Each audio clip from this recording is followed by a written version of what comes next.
permettez-moi de féliciter Monsieur le ministre du Travail et de la Fonction publique pour cette initiative qui renoue avec le passé.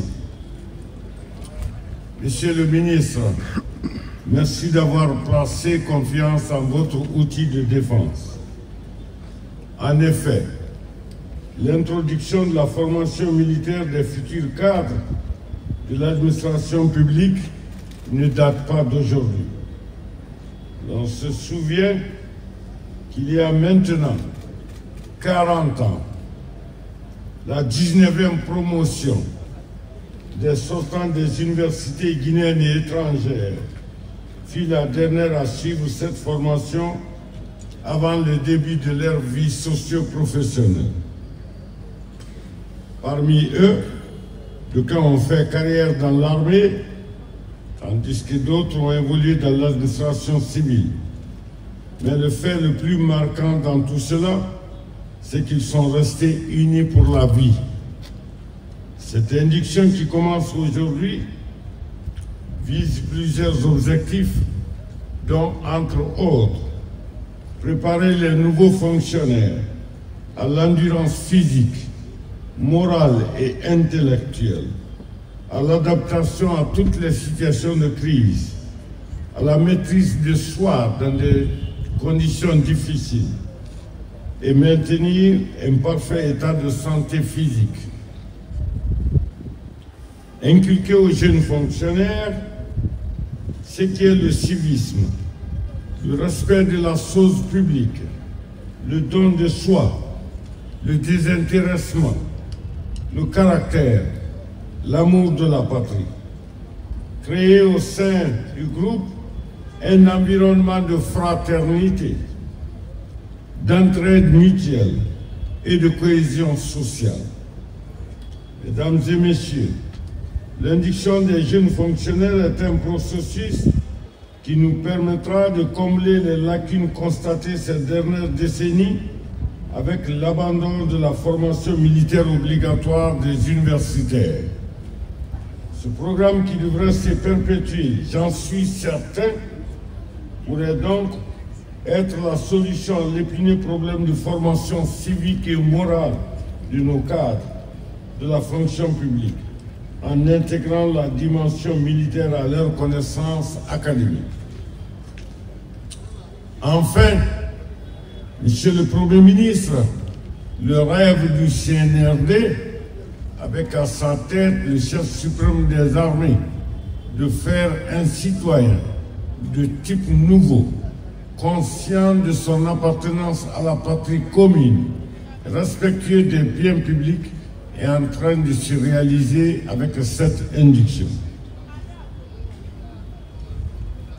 Nous l'avons abandonné il y a 40 ans et nous avons constaté à la fonction publique, dans la vie sociale, les conséquences. Et comme disait Albert Einstein, la folie, c'est de faire toujours la même chose et de s'attendre à un résultat différent. En commentaire, pour progresser et réussir, il faut être prêt à expérimenter, à innover, à adapter ses actions en fonction des résultats observés. Cette pensée encourage la flexibilité, la créativité et l'esprit d'ouverture au changement comme clé de la réussite et de la résolution des problèmes. En effet, nous reconnaissons tous que depuis 40 ans, nous avons formé des milliers de cadres de toutes catégories dans nos institutions de formation supérieure et professionnelle. Sauf que nous nous plaignons toujours de manque de patriotisme dans le comportement de bon nombre de nos concitoyens. Mais combien de citoyens et de patriotes avons-nous formés pendant 40 ans? Pour répondre à cette question, je vais citer le fasciste italien Benito Mussolini. Non pas que je suis fervent, mais parce que sa citation vient à bon escient. Il disait que les notions de citoyens et de soldats sont inséparables. Le maréchal Lyoté disait qu'après la formation militaire que vous allez suivre, nous allons donner à la Guinée des citoyens d'un type nouveau, des citoyens modernes.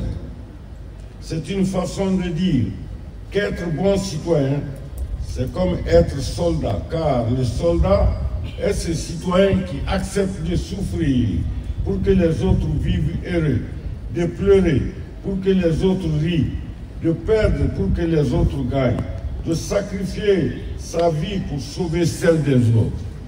C'est pourquoi, au fronton des cimetières militaires, ici reposent les immortels.